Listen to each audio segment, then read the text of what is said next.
It's a global issue because plastic accumulates and get stuck. We actually take boats, Captain Charles Moore, and describe the area.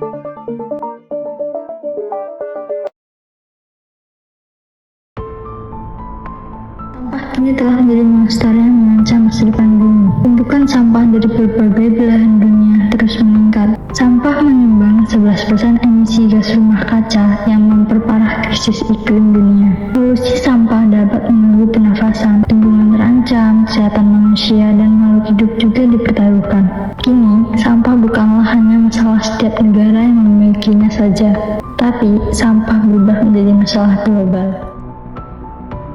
Sampah menghubungi mendapat sorotan dari berbagai dunia dan akhirnya membuat PBB mengeluarkan kebijakan untuk mengatasi permasalahan sampah yang menjadi isu global ini. Salah satunya adalah dengan dikeluarkannya Agenda 2030 Sustainable Development Goals yang menyerukan pengurangan dan pencegahan sampah melalui daur ulang dan pengolahan sampah berkelanjutan yang ramah lingkungan. Tak hanya itu, PBB juga membentuk organisasi bernama United Nations Environment Program yang bekerja sama dengan negara-negara anggota PBB untuk mengembangkan dan menerapkan kebijakan yang mempromosikan pengolahan sampah berkelanjutan dan meningkatkan pengolahan sampah lingkungan di seluruh dunia.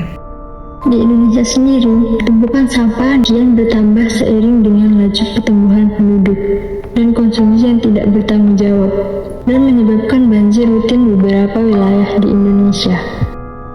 Kurangnya kesadaran masyarakat akan bahayanya sampah plastik yang sulit terurai ini menjadi racun yang dapat membunuh ekosistem dan lingkungan di Indonesia. Salah satu upaya yang telah dilakukan pemerintah adalah dengan mengeluarkan kebijakan Peraturan Presiden Nomor 97 Tahun 2017 tentang pengelolaan sampah.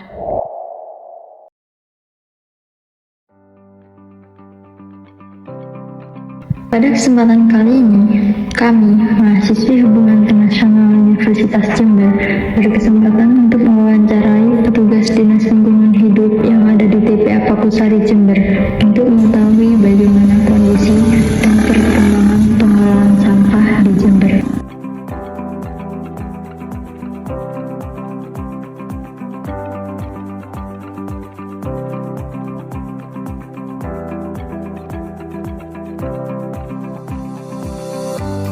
Sekarang saya sedang berada di TPA Pakusari. Bisa dilihat di sekitar di sini banyak tumpukan-tumpukan sampah. Di situ ada pemulung-pemulung juga yang lagi kerja. Saat ini saya sedang bersama Bapak siapa? Bapak Hendra. Nah, terima kasih Bapak Hendra sudah bersedia untuk diwawancarai. Saya ada beberapa pertanyaan. Bapak Hendra udah berapa lama bekerja sebagai supir angkut di TPA ini? Lebih 10 tahun. Udah lama sekali ya Bapak, 10 tahun. Lumayan. Biasanya sampah-sampah yang diangkut itu dari mana aja Bapak?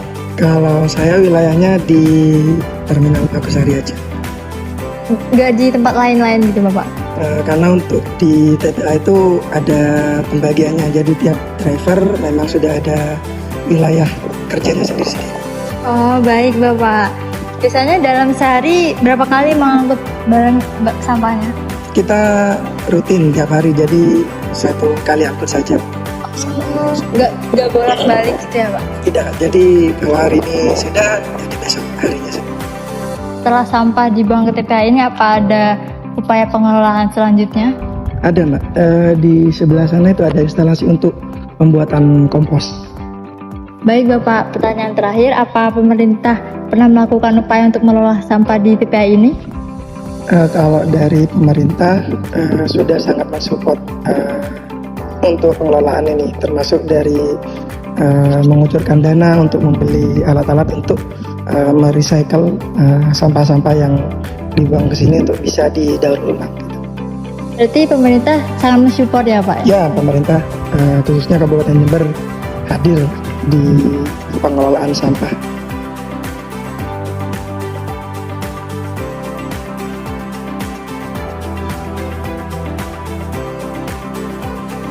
Baik, saat ini saya sedang berada di tempat pengolahan sampahnya.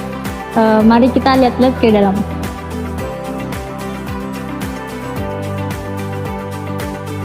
Di tempat itu ada yang banner warna kuning, itu tempat apa ya Pak? Itu tempat untuk istilahnya pembuatan maggot atau budidaya maggot. Jadi untuk sampah-sampah organik kita tempatkan di situ untuk selanjutnya diproses untuk menghasilkan maggot. Juga untuk pembuatan pupuk organik. Biasanya pembuatan maggot itu membutuhkan waktu berapa lama sih Bapak? Kalau itu mungkin kurang lebih 1 bulan ya. Cuman saya tidak tahu pasti karena memang beda divisi sih sama saya. Cuman kurang lebih 1 bulan kalau untuk maggot itu. Baik Bapak, apa boleh berjalan sana untuk lihat? Ya.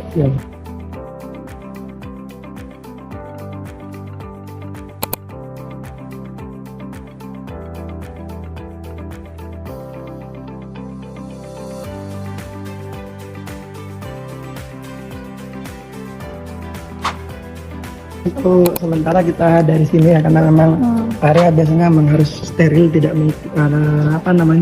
sembarang masuk, karena biasanya ada ini semut biasanya kalau lawannya maggot itu. Mungkin bisa dari sini. Nah, ini juga sampah-sampah plastik yang biasanya mungkin kalau tanpa diproses lanjutan itu bisa jadi kan ini misalkan botol plastik ya jadi 1 karung. Cuman kalau dengan mesin press seperti itu di press itu aja mungkin jadi Lebih praktis, lebih sedikit. Iya, lebih menghemat. Nah, menghemat ruang. Kalau untuk pupuk ini untuk apa ya Bapak? Nah, pupuk organik sendiri nanti kalau sudah jadi biasanya memang ada sudah yang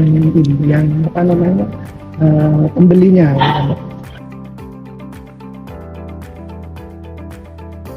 Melihat bagaimana pengolahan plastik itu jadi BBM. Cuman ronnya itu masih rendah. Kalau nggak salah itu 70 kayaknya tuh.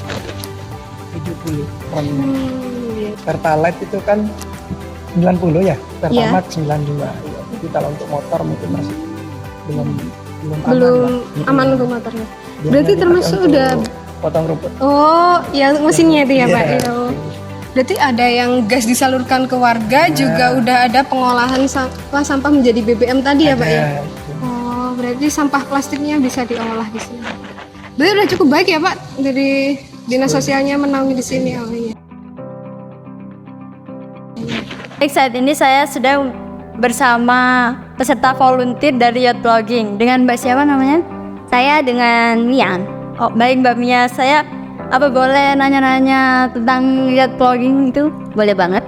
Sebelumnya, makasih udah bersedia buat ngasih waktunya.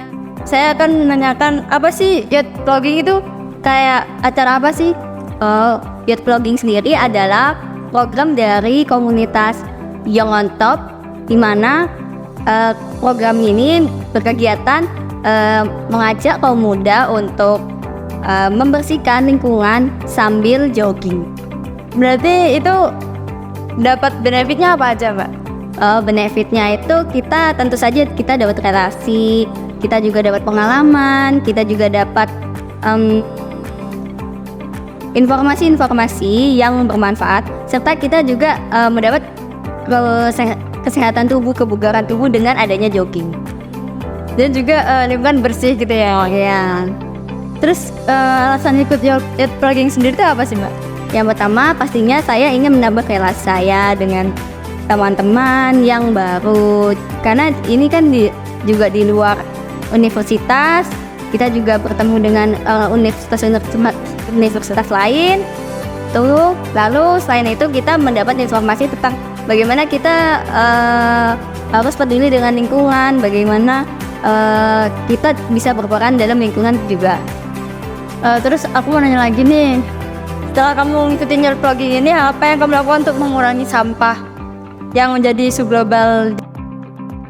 Jadi dari Yacht Blogging ini untuk mengurangi sampah, saya belajar bahwa sebenarnya kita tidak bisa mengurangi sampah karena kebutuhan kita sangat banyak, dan kebutuhan itu juga menghasilkan sampah. Yang saya pelajari dari bersih-bersih itu, kita harus bisa menerapkan pemilahan sampah, karena di situ banyak sekali sampah organik dan anorganik itu saling terkumpul begitu.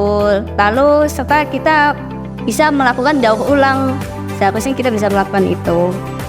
Makasih Mbak jawabannya, makasih juga udah ngeluangin waktunya, informasi sangat bermanfaat banget. Makasih Mbak, dan sama. Saat ini, kesadaran masyarakat di Jember sendiri telah meningkat. Dibuktikan dengan banyaknya aktivitas masyarakat yang peduli dengan pengelolaan sampah. Salah satunya adalah suatu acara bersih sampah, yaitu Youth Lagi, yang diselenggarakan oleh organisasi yang bernama Young on Top di Jember.